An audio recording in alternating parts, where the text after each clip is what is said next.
அதிரடி காட்டிய ஹார்திக் பாண்டியா. அதாவது ஃப்ரெண்ட்ஸ், இந்தியா மற்றும் சவுத் ஆஃப்ரிக்கா இடையிலான முதல் டுவெண்ட்டி போட்டியில் சவுத் ஆஃப்ரிக்கா டாஸ் வின் பண்ணி பவுலிங் சூஸ் பண்ணியிருந்தாங்க. ஓப்பனிங் பேட்ஸ்மேனாக கிளம்பியிருந்தாங்க அபிஷேக் சர்மாவும் சுமன் கில்லும். சுமன் கில் வந்தவனையே ஒரு 4 அடித்து அடுத்த பாலில் அவுட் ஆகி பவுலிங் திரும்பிட்டார். அடுத்து சூரியகுமார் யாதவும் பெருசாக ஒன்றும் சொல்லிக்கலைங்க. 11 பாலுக்கு 12 ரன்னு, ஒரு 6 ஒரு 4 அடித்து அவரும் அவுட் ஆகிட்டார். அடுத்து அபிஷேக் சர்மாவும் 12 பாலுக்கு 17 ரன்னு, ஒரு 6 2 4 அடித்து அவரும் அவுட் ஆகிட்டாருங்க. அடுத்து திலக் வர்மா அக்ஷரும் கொஞ்சம் பொறுமையாக விளாண்டுருந்தாங்க. திலக் வர்மா 32 பாலுக்கு 26 ரன் அடித்து ஒரு 6 2 4ஓட அவரும் அவுட் ஆகிட்டு போயிட்டார். அடுத்து அக்ஷர் பட்டேலும் பார்த்தீங்கன்னா 21 பாலுக்கு 23 ரன்னு, ஒரு 6ஓட அவரும் அவுட் ஆகிட்டு போயிட்டாருங்க. இதுதாங்க வந்தார் நம்ம ஹார்திக் பாண்டியா.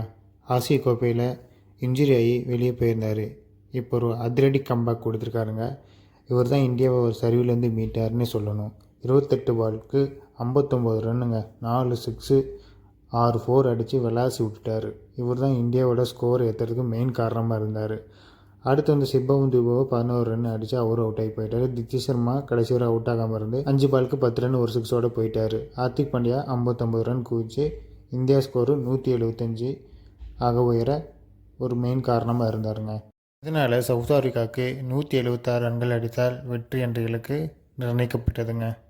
176 என்ற இலக்குடன் களமிறங்கிய சவுத் ஆஃப்ரிக்கா அணிக்கு ஆரம்பமே அதிர்ச்சி காத்திருந்தது. ஓப்பனிங் பேட்ஸ்மேனாக வந்திருந்த Quinton de Kock, Aiden Markram. Quinton de Kock ரன்கள் எதுவும் எடுக்காமல் அர்ஷப் பந்தில் அவுட் ஆகி பவுலிங் திரும்பினார். எய்தன் மார்க்ரம் ட்ரிஸ்டன் டப்ஸோடு சேர்ந்து சிறிது பார்ட்னர்ஷிப் அமைத்து ட்ரிஸ்டன் டப்ஸ் 9 பந்துகளில் 14 ரன்கள் எடுத்து அர்ஷப் பந்துக்கு இரையானார். பின் எய்தன் மார்க்ரம் 14 பந்துகளில் 14 ரன்கள் எடுத்து ஏமாற்றம் அளித்தார். பின்னர் வந்த டெவால்ட் பிரவிஸ் சிறிது நேரம் நீடித்து ஒரு 6 3 4 அடித்து பூம்ரா பந்தில் இரையானார். அடுத்து வந்த டேவிட் மில்லர் 1 ரன்களும், ஃபெரேரா 5 ரன்களும், மார்க்கோ ஜெனிசன் 12 ரன்களும், கேசவ் மகாராஜ் டக் அவுட்டும், இதர வீரர்கள் சொற்ப ரன்கள் அவுட் ஆகி பவுலிங் திரும்பினர். இதனால் சவுத் ஆஃப்ரிக்கா 74 ரன்களுக்கு அனைத்து விக்கெட்டுகளையும் இழந்திருந்தது.